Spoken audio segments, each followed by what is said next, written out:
How's it guys, this is Dayvy FPL and welcome back to the Fantasy Premier League video here on my channel. Now in this video we're going to be talking about a wildcard draft, a highly requested video, and I'm sure all of us are going to be looking at our squads and those unlimited transfers and picking the best side possible. In this video we're going to go a little bit more in depth into the fixture analysis than we did in the ultimate guide to Project Restart. I'm going to be leaving that link down below in the description if you guys do want to go check that video out. It's more of a general kind of overview of what the restart to FPL entailed, but I'm going to be going through a little bit of a summary also in this video, so don't worry about that one too much. But without further ado, let's get into the video. So as I said, FPL has launched unlimited transfers, which is why I've titled this video a wildcard draft, because we basically have been given a free wildcard and there are no price rises till after that deadline of double game week 30 plus. So you guys don't have to rush into making your transfers yet, as there are no price rises, so kind of no reason to. I think my best advice would be soak in all these friendlies that are coming up. We saw Arsenal and Liverpool both play today in those fixtures. Arsenal I think was yesterday, but you know what I mean. All those players are still playing, getting up to speed. We're seeing some surprising results and a couple of players that haven't even returned to these friendlies, so just keep your eyes on that. Also keep your eyes out on the news, maybe for some press conferences and things like that. I use Twitter, so I highly recommend that you do use Twitter for all your kind of FPL news. But let's get into more about the wildcard. So the transfer out losses is a big thing that I wanted to warn you guys about, and why I don't want you to rush into making your transfers. So you know in FPL you have a selling price and you have a buying price, and your selling price is dependent on the price you bought the player and the price they currently are now. It's a little bit in the halfway point. I think they round it down usually, as FPL don't like to give us those unfair advantages, but with that rounded down value you're kind of in a halfway point, so you're always going to be losing value if a player has had a price rise in the past. So I've got two players here that I'm sure lots of you own, and personally I own them, so they're good examples, are Kevin De Bruyne and Trent Alexander-Arnold. So I think I've had these two players for the entire FPL season, so they have risen in price a lot, and if I do sell them I'm looking at quite a loss in value. So I don't think you have to be too worried about this, and don't let it overhang you constantly and have leverage over you and make you keep these players, but it's definitely something that I'm considering. I personally think I'm willing to hold on to De Bruyne and Trent Alexander-Arnold because I don't want to lose that value, because I know that I want to bring these players back in because they're such good FPL options. But someone on Twitter I think said, I don't know who it was, so I can't give them credit, but they said FPL is measured on points, not money. So just keep that in mind. Don't just keep a player because they have a lot of money. You can always just bring them back in if you kind of want to take that one on the chin. But I just wanted to mention this, as I think a lot of people are going to make the rookie mistake of transferring a player like De Bruyne out, and then suddenly when that game week 30 deadline comes and they want to bring him back in, they can't afford him. So the fixture schedule, we're now going to go into a more in-depth analysis, as I said. So when I'm looking at the fixtures from now to the end of the season, I've split them up into 3 blocks. I'll tell you why I've highlighted Liverpool and Man City in a little bit, but right now, game week 30 is my first block. That's the first game week you're going to have to approach. It is a double game week, which puts a real spanner in the works, because maybe you didn't really want an Arsenal player and now you kind of do because of that double game week. So that's the first block we have to look at. The second block is the 2 fixtures afterwards, game week 30 and game week 32 plus. So these are the next 2 fixtures, and the reason why I've highlighted them and split them from the double game week is because these are the 2 game weeks after that you're going to have some free transfers to use, and maybe you want to get rid of some double game week players if they don't have some great fixtures, and that's why I've kind of highlighted these 2. The next block of fixtures, those last 6 fixtures of the Premier League, I've highlighted Liverpool and Man City because look at those fixtures for both those teams. Game week 32 finishes with Man City and Liverpool, so quite a tough clash there, but then afterwards you're going to be wanting all the Man City and Liverpool players you can get.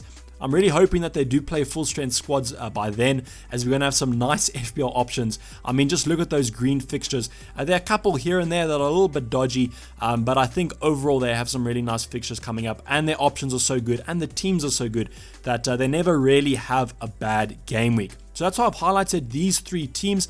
The reason when you're doing your wildcard that you have to look at these sections is that you got to plan for those free transfers. Just because you have a player in for game week 30 doesn't mean you need them in till game week 38. And I think that's sometimes what people forget. So I wanted to give you guys these 3 blocks.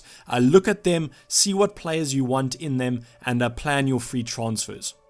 So the double game week teams that we do have are Arsenal, Aston Villa, Man City, and Sheffield United. We're not going to be talking about their double game week fixtures right now. You can go and look at the ultimate guide for that. We're going to be talking about their fixtures afterwards, and if you really want these players in. So let's start off with Arsenal. Right after the bat, after game week 30 plus, they have Southampton, Norwich, and Wolves. So personally, I do think that the Arsenal players and assets that you have for that double game week are worth keeping for game week 31 and game week 32.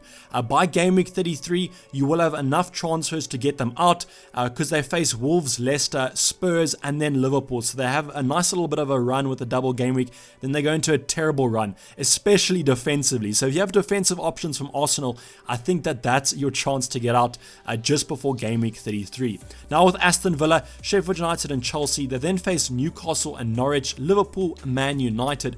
So I do think if you have a lot of Aston Villa players, I don't think too many people are going to be having them. Maybe the odd one like Jack Grealish, or maybe you've got Pepe Reina in goal or something like that. Then you could be looking at them, but I would get them out by game week 32.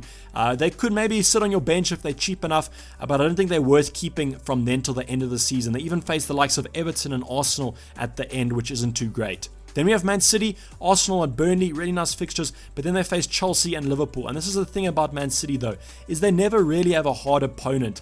Even the likes of Liverpool, always usually a high scoring game, so those attacking options like Aguero and Sterling still could be quite fruitful. Against Chelsea, I don't consider that a really bad fixture. Chelsea were quite defensively bad. Obviously, they could change that up, but I think the Man City options, you could just keep them in. They have some nice fixtures after Liverpool, and I think they're definitely going to have some of the highest point scoring players from now to the end of the season. Then we have Sheffield United, Aston Villa, Newcastle, really nice double game week 30, but afterwards Man United and Spurs, not the greatest. The thing about the Sheffield United players is they're quite cheap, and if they kind of continue that form they had in the first 3 quarters of the season, they're going to do quite well, but I just don't think I'd have too many of their options going into that Man United Spurs game. Even the Wolves game and Chelsea game afterwards, along with Leicester and Everton, aren't looking that good. So I think with the Sheffield United players, if you have a free hit or maybe you want a bench boost, I would go for that triple up, but otherwise I would maybe stick for a 1 or 2 players from them. So the best fixtures and the teams you should be looking at to fill your wildcard teams are going to be Wolves and Manchester United. I think you have to have a triple up or at least a double up of these players going into the rest of the season. They've got some really nice fixtures, and the thing I like about Wolves and United, I don't think there's going to be too much rotation there. They both have something to play for. I think United more than Wolves, as they want to kind of get that top 4 spot, but I mean Wolves could be in the mix and going for a Champions League spot as well, but I do like these two, and I mean just look at those sea of green fixtures there, a really nice fixture, and I do think you have to look at these two teams. So getting on to the wildcard draft, what you've all been waiting for. Hopefully you haven't skipped to this point, but I won't hold it against you if you have. But this is currently a wildcard draft that I'd be looking at. I wouldn't be making the transfers right now. As I said, kind of soak everything in, get those friendly results in, and see who's playing and who's not. But this is who I'm going for. Right off the bat, we have that Wolves triple up. The reason I don't have a Manchester United triple up and only 2 of their players is because they do face Spurs right in game week 30, so I don't think they're going to do too well. They might, I mean this is FPL, anything could happen, but I'm perfectly fine with bringing them in later on. The transfer plan for this wildcard draft, I want to cover it before you guys look at the team, because I think it's going to change a lot of your opinions.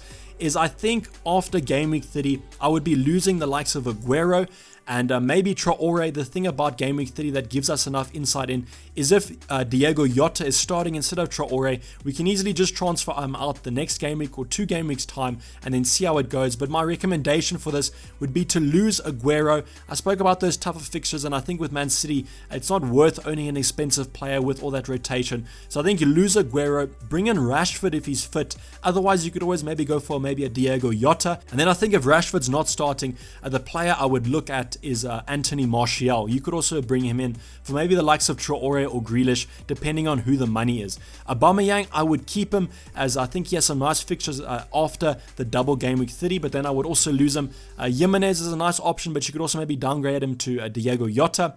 And then I have De Bruyne and Alexander-Arnold here because of just kind of those bags of money that I have in them.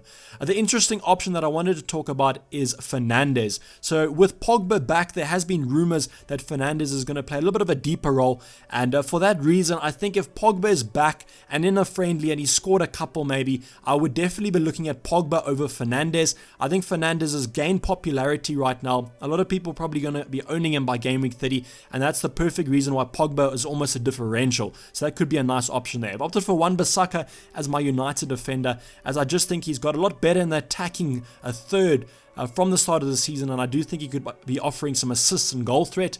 And then obviously my other players, just Lascelles, cheap option, O'Connell and Henderson as my Sheffield United double up defensively for that double game week 30, and then along with Saiz from Wolves. A nice little player there from that defense, a lot cheaper than players like Bolly, so I think he does offer some good threat. Grealish for that double along with Cantwell. Cantwell has a nice fixture in game week 30, so nice cheap option there. Also opted for Traore because I think at 5.7 million, if he is playing, I just think that he's worth that value. And the nice thing about this break is I'm pretty sure his shoulder injury is going to be healed, and hopefully he'll be back raring to go.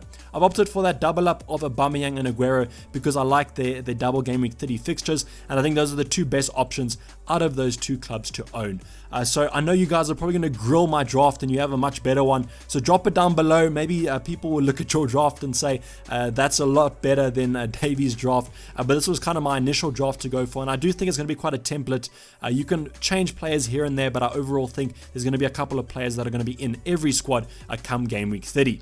So hopefully you enjoyed this video, guys. Don't forget to like it if you did, and subscribe if you're new or have not subscribed yet. I'll be creating a free hit/bench boost squad as well, so keep your eyes out for that. And then later on, probably early next week, I'll be talking about my own team selection and what chips I'm going to be using. I'm going to be signing off. This has been Dayvy FPL, and I'm out. Cheers, bye.